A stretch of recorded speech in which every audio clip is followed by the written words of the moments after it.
Yes, guys, we're here in Birmingham. It's Danny Glover from Fight Fan TV Live, and we're joined today by Frank Smith. How are you doing today, sir? I'm good, thank you, mate. How are you? I'm all good. So, interesting, a little off the radar question. Have you been watching I'm a Celebrity, Get Me Out of Here? And how do you think Barry McGuigan's doing so far? I'll be honest with you, I don't watch that shit.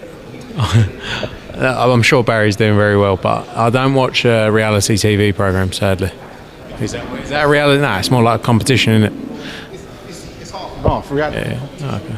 I mean, I hope Barry wins it. Love that. What I wanted to ask you, because Eddie said to pass this buck on to you.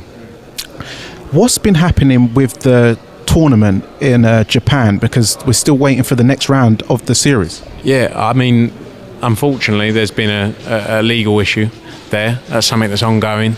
You know, we signed a multi-year contract to do events in Japan. We did one, and there's a situation ongoing. Can't go into too much detail because it's a legal matter, but not ideal. But the key for me was always to focus to keep the fighters active. You know, Kieran Conway obviously fights on Saturday night. Aaron McKenna, I've been speaking to Mick Hennessy very regularly around, and you know, Japanese guys have actually boxed or boxing as well. So yeah, not ideal, but something that's hopefully new soon. Love that. Regarding the Matchroom stable, we know that Anthony Joshua, he's coming towards the tail end of his career.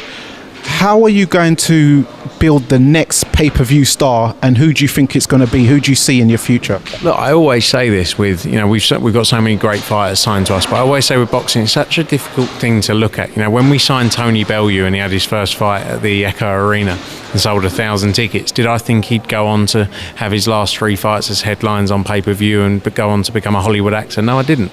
Did I think that, you know, Josh Warrington in the early days would go on to sell out stadiums like he did? Did I think that Lee Wood, after his loss, would come back the way he did? Do you know what I mean? So, like, it's not always easy to just pinpoint, you know, who those individuals are necessarily going to be, you know.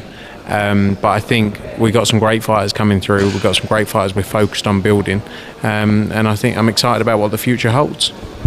Talking about the future, how would you review your year so far, or overall, because we're coming to the end of the year, how would you review the year as the Matchroom stable? How do you think it's done? I think we've had some brilliant nights this year. I think we've had some great nights, and also amongst the Riyadh season events as well, which have taken, you know, not taken talent, but talent's obviously been utilised on those shows as well. But I think we've had some great nights. We know what we need to do as well. There's been questions about the UK schedule, but we know we need to focus on the UK.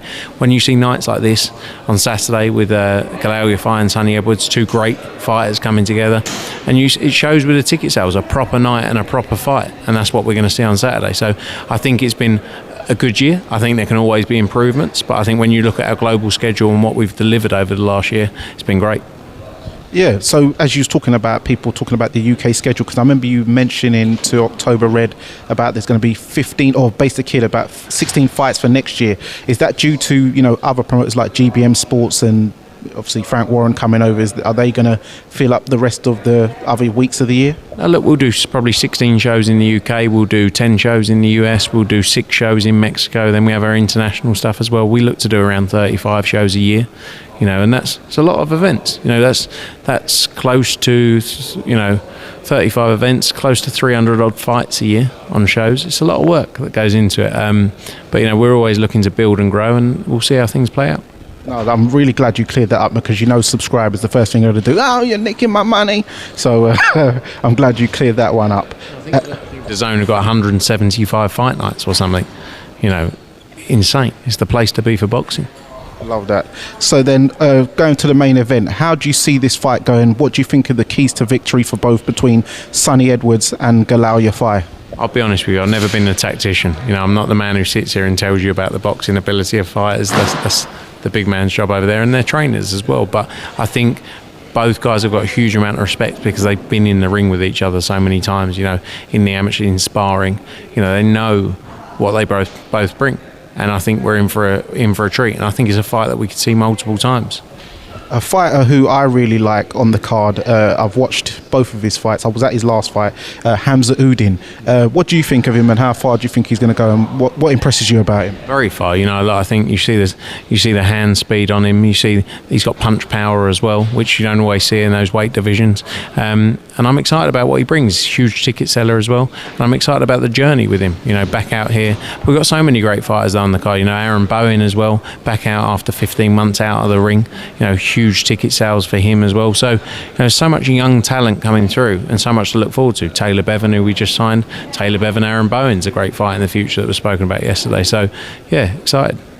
Yeah, Taylor Bevan, he looked really good on the scales today. I was like, wow, but I thought, yeah, he looked good. But why has Aaron Bowen been out the ring for so long? Injuries. Look, we wanted to get him back in the ring, but he's had injuries, and his stage of his career, he's young. You don't want to make mistakes and do the wrong things. So for us, it was about making the right decisions, and he'll be back in there. And he was always someone who wanted to move quickly, and I think that's what you'll see now. Yes. So last question. I've seen that Conor Benn, he's meant to be due to fight Mario Barrios, and then Eubank Jr. talking about rumours against Lara. Is there any truth in that, and how close are those things to fruition? Barrios is the fight that Conor Benn wants, and that's the fight we've been speaking about as well. We've been speaking to Barrios' team. At the same time, I've also been having conversations about the Eubank fight, because you have to have a number of options. I think the Barrios fight is more likely than the Eubank fight. So we'll see how things play out. I'm just glad that Conor Benn is back. Everything's done now. You can't talk any more about him. It's done. So let's move on and get some big nights. Love that. And thank you for your time. There you have it, guys. It's Danny Glover from Fight Fan TV Live. We're here with Frank Smith. And remember, guys, persistence beats resistance. You know where it is.